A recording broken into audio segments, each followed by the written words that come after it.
Nagpahayag ng matinding damdamin ang aktor at politiko na si Alfred Vargas kaugnay ng umano'y bullying na naranasan ng kanyang 7 taong gulang na anak. Dahil dito nagpa siya sina Vargas at ang kanyang asawa na si Yasmin Espiritu na magsampa ng reklamo laban sa mga magulang ng batang umano'y ng bully. Ang reklamo ay may kaugnayan sa paglabag sa Section 10 ng Republic Act No. 7610 na naglalayong protektahan ang mga bata laban sa anumang uri ng pang-aabuso at diskriminasyon.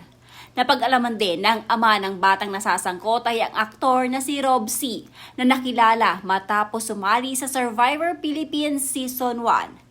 Siya at ang kanyang partner ang sinampahan ng kaso dahil umano'y sa pagkukulang sa kanilang obligasyon bilang magulang na disiplinahin ang kanilang 8 taong gulang na anak. Alinsunod sa Family Code, batay sa inilabas na pahayag ng kampo ng Vargas, ilang beses umanong naganap ang insidente kung saan itinulak at inilulubog ng batang ng bully ang kanilang anak habang nasa swimming training sessions sa kabila ng mga paalala at pakiusap ng pamilya Vargas sa mga magulang ng bata, hindi umano ito napigilan at naulit pa ang mga mapanganib na gawain. Narito ang bahagi na naging statement ni Alfred Vargas. Meron pa ngang ginawa yung bully na hindi talaga appropriate at sobrang sakit sa kalooban namin. Kinadyos niya yung anak ko sa malaswang paraan at nung nakita ng misis ko at sinabi sa nanay, tinawanan pa ng nanay at sinabi, he's just dancing. Every time we go to parents to try to resolve these issues, we were either dismissed or gaslighted. Bilang ama, may isang bagay na hindi mo kayang tiisin, ang makita ang anak mo na inaapi. The only regret we have is we didn't do it sooner. Ilan lang ang mga ito sa marami pang ginawa sa anak ko. Hindi ito simpleng away ng bata, hindi ito bagay na dapat palampasin. Bullying is not normal, it is not harmless, it is not acceptable. Maaari sanang maiwasan ang insidente na ito kung hindi napabayaan ng bata ng magulang. Kaya ngayon, pinili naming lumaban, hindi para maghiganti, kundi para manindigan para sa anak ko at para sa lahat ng batang natatakot magsalita. Kung ikaw ay naging biktima ng bullying o magulang na dumaan dito, alam kong hindi ito madali. Pero hindi tayo pwedeng manatiling tahimik. This is where it stops. Naglabas naman ng pahayag ang aktor na si Rob C. bilang tugon sa reklamong isinampa laban sa kanila ng mag-asawang Vargas. Sa kanyang pahayag, iginiit ni C. na siya ay isang tahimik na tao na umiiwas sa gulo at alitan. Ayon sa kanya, sa kabila ng umano'y pang-aabuso at negatibong nakaranasan, pinili niyang panatilihin ang kapayapaan at respeto. Gayunpaman, dahil sa patuloy umanong pang-aagrabyado sa kanyang pamilya, lalo na sa kanyang 8 taong gulang na anak, napilitan na siyang magsalita. Humiling din siya ng dasal at pang-unawa mula sa kanilang mga kaibigan at pamilya. Habang buong tapang nilang haharapin, kasama ang kanyang partner na si Jovel, ang reklamong isinampa sa Manila City Prosecutor's Office. Mariing itinanggi ng kampo ni C ang paratang at binigyang diin na hindi totoo ang alegasyon laban sa kanilang anak.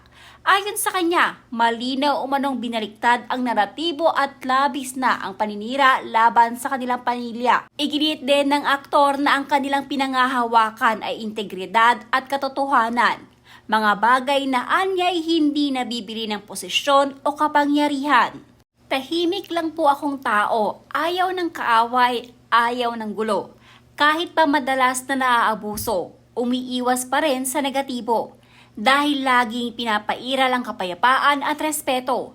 Pero sa patuloy na pang-aagrabyado sa aking pamilya, lalo na sa aking anak, panahon na para basagin ang katahimikan.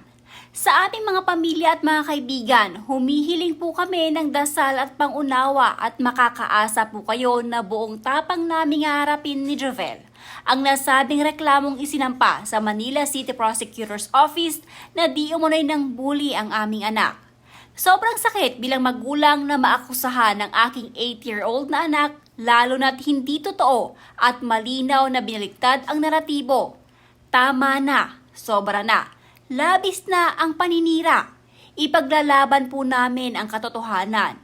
Wala man po kaming yaman at impluwensya, hawak naman po namin ang integridad at katotohanan na hindi nabibili ng posesyon. Maraming salamat po. Samantala, may mga kasamahan naman sa showbiz industry ni Alfred Vargas ang nakikisimpatya sa kanyang ginawang aksyon laban sa nambuli sa kanyang anak. Kabilang na si Yasmin Curdy na kung saan hindi naman lingid sa ating kaalaman na nakaranas din ng pambubuli ang anak ng aktres mula sa dating paaralan nito. This is really heartbreaking but also a wake-up call. I know how this feels. The pain and anxiety for the whole family. We've been through it, and it's not easy seeing your child go through that. What's hard is that bullying doesn't just happen once, it builds up over time. From being singled out to anxiety to feeling unsafe, it really affects them deeply. Mas masakit pa when parents are already informed but choose to dismiss or even laugh it off instead of correcting their child. That kind of response only makes things worse. This is why taking a stand matters. Accountability is the only way it stops. Praying for your family. Stay strong, Vargas family. Every child deserves to feel safe and protected.